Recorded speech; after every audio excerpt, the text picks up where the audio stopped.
I always thought solo camping would be peaceful, just me, the trees, and the open sky. No distractions, no responsibilities, just silence. But as I set up my tent in that remote clearing, I started noticing things. An old shoe half buried in the dirt, a torn backpack strap hanging from a branch. Little things, things that shouldn't have been there. I told myself not to overthink it. But that night I realized I wasn't as alone as I thought.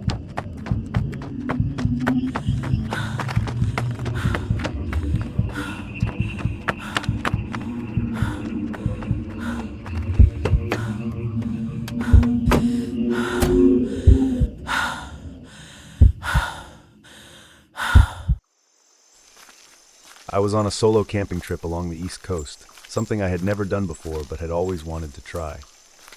I chose the site myself, researching remote locations where I wouldn't run into too many people.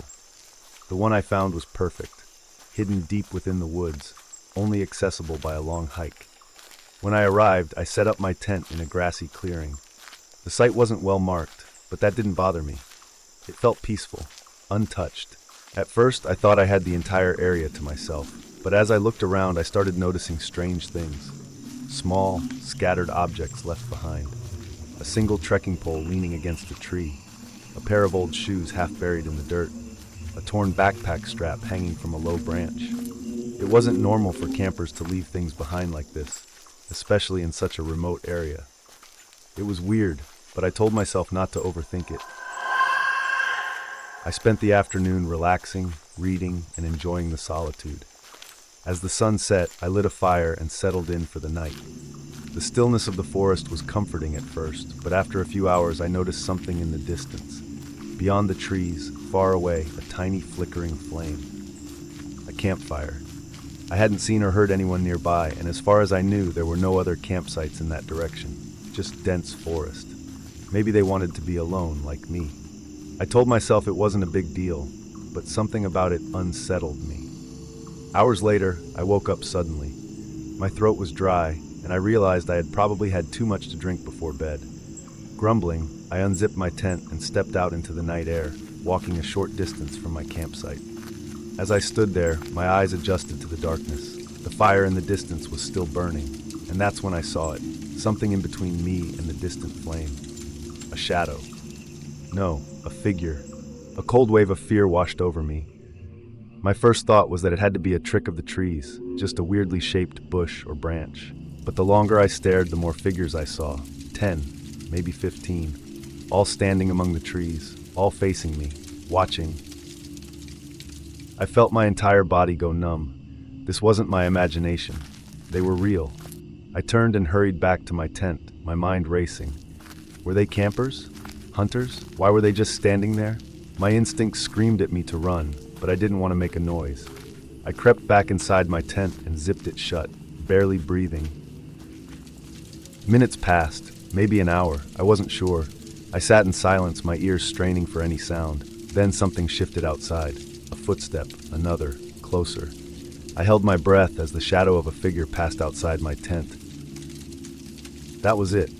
I wasn't waiting to find out what they wanted. My keys were in my bag, and I grabbed them with shaking hands. I didn't bother with the rest of my gear. I unzipped the tent as quietly as I could, stepped out, and bolted. I ran as fast as I could down the dark trail, heart pounding, lungs burning. I didn't stop until I reached my car, where I jumped in, locked the doors, and sped off without looking back. I reported what happened to the police, but they didn't take me seriously. Probably some night hikers, they said. Maybe some kids playing a prank. But I know what I saw, the way they stood there, the way they watched me. And the strangest part, when I checked online later, there were no reports of anything happening at that campsite. No missing persons, no other strange encounters. Just an empty spot in the woods where people had left things behind. Or maybe they had never left at all.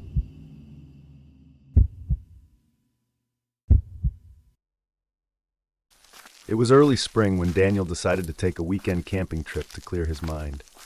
He had been to Whispering Pines National Forest a few times before, always enjoying the quiet solitude of the deep woods. This time, he went alone. He wanted the isolation, needed it, really.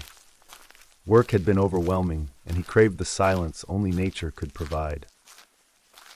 The hike to his chosen campsite was about 2 hours, mostly flat trails winding through towering pines and dense undergrowth. The air was crisp, carrying the scent of damp earth and fresh pine needles. By late afternoon, Daniel had set up his tent a little way into the woods, just out of sight of the lake. The air was cool, but the sky was clear, promising a peaceful night. As the sun dipped below the treetops, he built a fire and settled into his camping chair with a beer in hand. The crackling flames and distant hoots of owls were oddly comforting. He had always loved the way the forest transformed at night, how the shadows stretched and danced, making everything feel alive. But tonight, something felt different. A strange sense of unease crept over him. He glanced around, scanning the dark tree line. He saw nothing but swaying branches and deepening shadows. The feeling nagged at him, like the weight of unseen eyes pressing against his back. Shaking it off, he took another sip of his beer and focused on the warmth of the fire. Then, a sharp crack echoed through the trees. It wasn't just a falling branch. It sounded deliberate, heavy, as if something large had stepped on it. Daniel's breath hitched. He grabbed his flashlight and aimed it toward the sound. The beam cut through the darkness, revealing nothing. The forest stood still, untouched, but the feeling of being watched intensified. His fingers tightened around the can of bear spray in his pocket. "Hello," he called out. His voice felt small in the vast darkness. No response, no movement, just silence. Minutes passed, stretching into an eternity.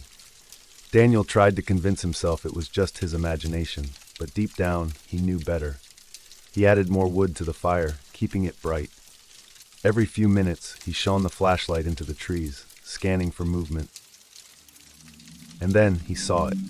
At the edge of the firelight, just barely within view, stood a man. He was tall, freakishly tall. His long, lanky frame loomed between the trees, motionless, watching. The firelight flickered over his face, or what Daniel could see of it. His features were wrong, almost blurred, like they didn't belong to a real person. Daniel's breath came in short, panicked gasps. The man didn't move. He just stood there, staring. Then in an instant, he was gone. Daniel scrambled to his feet, knocking over his chair in the process. His instincts screamed at him to run. He doused the fire as quickly as he could, grabbed his backpack, and bolted down the trail. The darkness swallowed him, the only sound his own pounding footsteps and ragged breathing. But then he heard it. Footsteps behind him, heavy, slow, matching his pace. Daniel ran faster. His flashlight bobbed wildly, illuminating the path ahead in shaky bursts. His lungs burned, his legs ached, but he didn't stop. He couldn't. The footsteps followed, always just behind him, never too far, but never close enough to see. Finally, after what felt like an eternity, the parking lot came into view. His car, safety. He threw himself inside, locked the doors, and turned on the headlights. The forest was still, empty. But as he caught his breath, hands trembling on the steering wheel, he noticed something in the rearview mirror. A figure, tall, impossibly tall, standing just at the tree line. Watching, Daniel floored the gas pedal and never looked back. He still goes camping, but only in crowded campgrounds. Because no matter how much time passes, he can never shake the feeling that somewhere, in the deep woods, that figure is still watching. Waiting, for him to come back,